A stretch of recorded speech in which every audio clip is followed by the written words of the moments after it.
Good afternoon, everyone. Good afternoon. I'd like to call this meeting to order, please. Welcome to the Budget and Finance Committee for Monday, February. Today's the 4th, isn't it? 3rd. Oh, okay. Oh, that's right. It was Palindrome Day yesterday, wasn't it? So today's the 3rd, February 3rd, 2020. I'm Paul Krikorian, joined by my colleagues, Mr. Price and Mr. Koretz, and we're ready to begin today's meeting. Members, we have two speakers. Before I bring them up, I would propose on items 7 through 10, consent approval of these recommendations. On 7, I would propose that we concur with the action of the Economic Development Committee and approve the CAO's recommendations. On item 8, that we approve the Office of Finance's recommendations. On item 9, that we note and file the Office of Finance's reports. And on item 10, that we approve the motion. And for the record, we're also joined by Mr. Blumenfield. So I'm going to go ahead and call our speakers as the first order of business. So I'd like to invite up Ms. McAllister. You're signed up for your, you're signed up for agenda items as well. So yes, please. So come on up for your, both for your agenda items, followed by your 1 minute of general public comment. Okay, can you set the clock? Yeah. I get 3. You're going to put it at 2 items? 2 minutes on the agenda items, and then your 1 minute on general public comment. Okay, thank you. You haven't met in about a year, and we're going to try to get something legally done about that. That is, of course, not true. Excuse me? You missed 22 meetings. You canceled 22 meetings. You met about twice. I've got the list. I keep track all the time. So that's over with. You have been doing business, but you haven't been telling the people, and you haven't been allowing us to speak. See, you're doing business. You have to do business. Now, number 6 here, annual report status reserve fund loans, of reserve fund loans. We want to know what loans. See, I need some receipts. I need some receipts from this committee. Finance, we're talking about money. I see billions of dollars going through this committee, but we don't have any receipts. I know you're not building the housing. I could go and look at that. But I'm talking about other receipts. We need receipts, and I'm going to get them. Investment report for the months of October. Yes, we want to know what you're investing in. And I also want to know what you did in those last 11 months that you didn't hold meetings. You're going to have to produce whatever you did in those months. We're not going to let it slide. We want to know. I want to know. Economic workforce development. I'm glad you appointed an African American. I hope she's not a sellout, because this workforce development discriminates against African Americans. That's why we have 20,000 African Americans on the street and on Skid Row and all over, and you don't see any illegal aliens, Hispanic, Latinos, Filipinos, and Asians on the street. You don't see them in those numbers. Okay, now, I am very disappointed with this committee.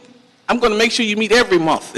If once or twice a month. If you don't meet, you'll be hearing from me in the city council. Because I'm sure people, excuse me, I'm still on my items here. To the agenda then. You also have an item here where you are taking people's money and you want to reinvest it. These are people who got arrested and their monies were confiscated. I want to know where those monies are going. And we want the people to get their money back. All right, general public comment. Okay, as I said, I want some receipts. This means nothing to me if I don't know where the money is going. And I'm very I suspect that you have been, embezzling funds. When you don't meet, that says a lot. That means you're doing business without our consent and our knowledge of what you're doing. So I'm going to get some receipts. I'm studying law right now. Most of you are lawyers, except for you. You're a history major, Koretz, and I don't know how you think you're going to become the controller. You don't even have any accounting background. I have more accounting from the Chicago State University than you have. Okay? You're a lawyer, Krikorian. Price is a lawyer, and Blumenfield, I'm not sure, but I think you were not. No, you're not the reporter. That's the other guy. But Blumenfield doesn't have any. What I want us to do, the voters, is start voting for people who have backgrounds, and because you need those backgrounds to be on these committees. You guys have no background for finance or anything like that, and I'm going to try to work on this, but I want some receipts. All right, thank you. Mr. Previn, 2 minutes on your agenda items, please, and then Mr. 1 Chair? minute on general public comment. One moment. Mr. Kretz. I think just for the record, we should respond and note that the multiple budget meetings that we go to every single month have been held. They're on the record. They've been agendized, so that anyone listening to this meeting doesn't believe the fiction that excuse me, you're not allowed to yell from the audience. Ms. McAllister, you will were not on the speak out record. from the, wait, Mr. Kress. You and anyone else will not speak out from the audience or you'll be removed. You had your time at the microphone. That's the only time you speak in this meeting. Otherwise, you'll be removed. I'm telling you, you will be removed. No, you may not. And just on the record, the falsehoods that our previous testimony stated was that we only met a couple times during a lengthy period of time. Okay. We have met virtually every week, and it's recorded in multiple different All right. ways. Thank you very much, Mr. Kress. And for the record as well, all members are now present. Mr. Previn, go ahead with your agenda items, please. On the Followed agenda by- items, yeah. No, just go ahead with your agenda Right, items, so I'm then gonna go to your jump general right in on public the comment. agenda items, but I just want to clarify why she went It's to a not wrong your business website. to do. So we should Speak to the agenda Let's items. send her to the right website. Okay. So today is label it one way day and then have it come out as sexual harassment the next day. On item number 3, we've got Isabel Viegas, which is a very upsetting revenge porn situation where Mr. Viegas, the husband of Officer Viegas, was also involved with a subordinate in the parking lot. So this is just a messy area that has been written about in the LA Times on January 14th. The DA has remained silent. Reedy, the officer who was doing the sexual harassment, allegedly, and I think it's clear, retired. So this is bad. It's very, very bad. And today on the agenda, we have a burgeoning sexual harassment matter, which I believe is coming from the Department of Transportation, which is very, very upsetting because here we have a mother of an autistic child who was sexually harassed. And I think we should start labeling them correctly as opposed to calling them retaliation in budget when you can speak on it. And then when it comes to council and you've been corrected, referring to them as harassment, because that's a disingenuous play. In terms of restating your own bylaws for Mickla, good work. It's an annual thing, but the Brown Act it's like 90% of the document is the Brown Act. And I have to say, you don't do a very good job. Almost every meeting, there's some case of an item that's pulled, stuck up, and you don't take comment, or you amend it. So I really think you need to do a better job on that. In terms of the escheatment of funds that the member of the public addressed, $414,000 in just a few months in 2016, taken off of people who are arrested, and then they never get it back. So I think we have to, Koretz, please, let's look at the policy, because it's every quarter. So we're just fleecing people of their money. That's not part of getting arrested, often for allegations that don't prove to be correct. People are afraid to have interactions with the LAPD. Let's clean that mess up. Don't you agree? And then in terms of, I don't know, I'm going to get to my general public comment, but I'm just going to say that I appreciate taxing the idea of vaping, good idea, sort of. We're already taxing the bejesus out of anybody who wants to have a cigarette. But, I'm just concerned that that we have an investment in our investment portfolio with Philip Morris, a significant $10 million investment on city money. So let's get our ducks in a row if we're going to proceed in some kind of a high-minded way, because I find that appalling. I mean, when I went to college, it was U.S. out of South Africa because of the horrible policies. Why are we investing, Koretz, Bonin, the good guys, Blumenfield, Price, also the good guys, and Krikorian, representing the bad guys? Why are we investing in Philip Morris? I don't understand. Makes no sense to me. And the case that you should look at for DOT is Angelique Pinkstaff. What a horror show that happened. And, I just can't believe it. Thank you, Mr. Previn. All right, members, I had previously recommended that we approve on consent items 7 through 10 as follows. On item 7, concur with the action of the Economic Development Committee and approve the CAO's recommendation. On item 8, approve the Office of Finance's recommendations. Item 9, note and file the Office of Finance's reports. And item 10, approve the motion. Are there any questions, concerns, comments about any of those recommendations? Seeing none, that will be the action of the committee as to items 7 through 10. Before we go into closed session, I'm going to go ahead and take up item 5 and item 6, and we'll just have a very abbreviated presentation as to these matters. Item 5, please. Item 5 is the City Administrative Officer Report relative to the approval of the amended and restated bylaws of the Municipal Improvement Corporation of Los Angeles. Good afternoon, Mr. Chair and committee members. This is Augusto Gutierrez with the CAO's office.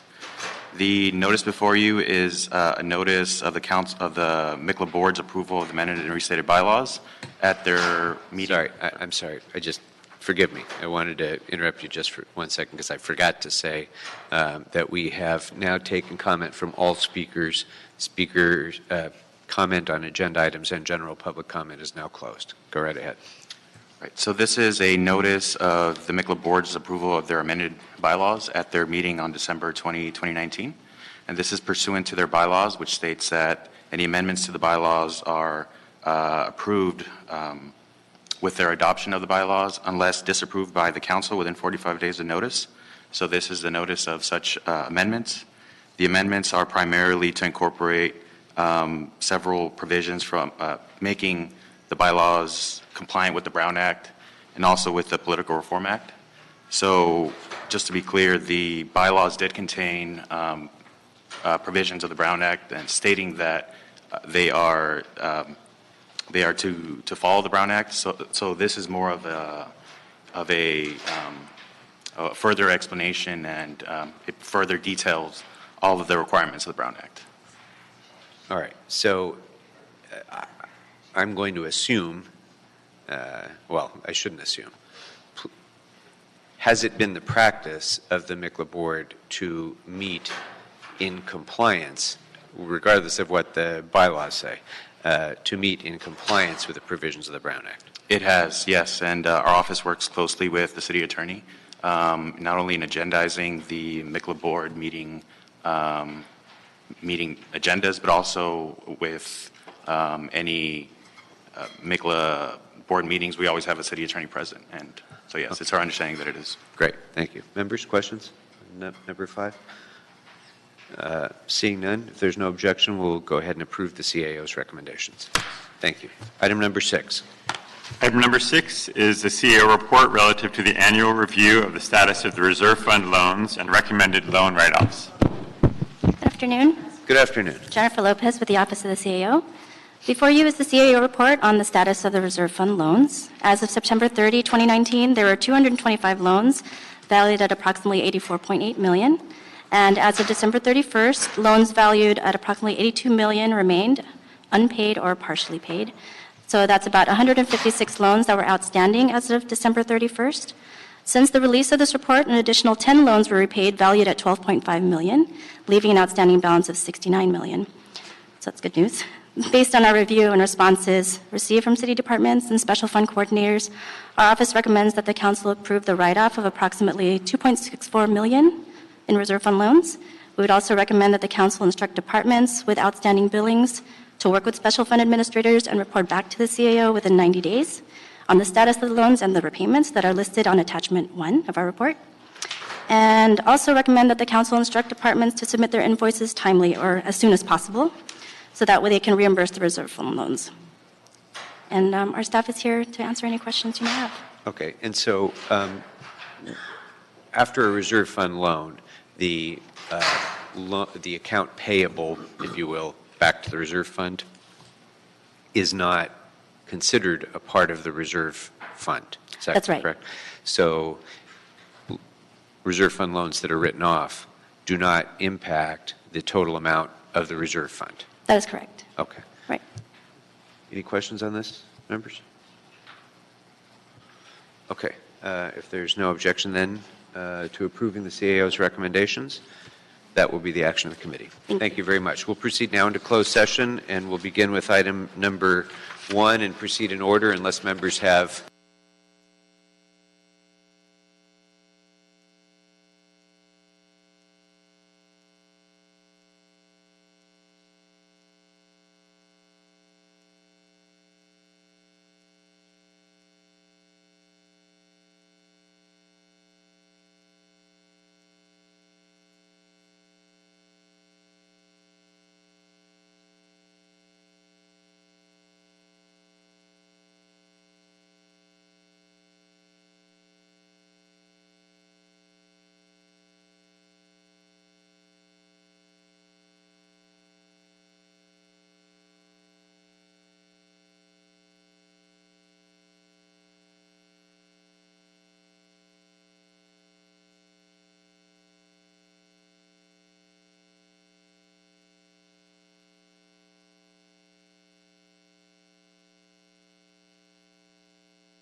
All right.